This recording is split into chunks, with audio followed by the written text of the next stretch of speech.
আয়নাঘর খুলে দেওয়া হয়েছে, গুম হওয়া মানুষগুলো ফিরে পেয়েছে তাদের স্বজনদেরকে।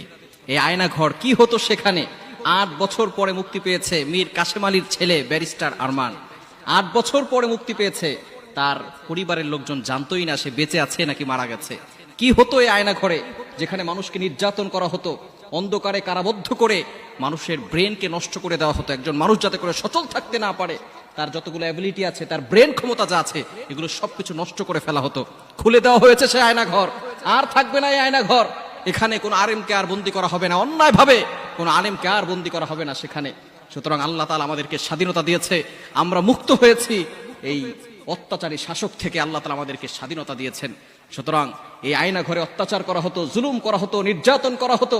যারা এই হকের পক্ষে ছিল, যারা এই সঠিক কথা বলতো, তাদের এই আয়নাঘরে বন্দী করে রেখে তাদেরকে গুম করে ফেলা হতো। তাদের পরিবারের সাথে কোনো সুযোগ থাকতো না।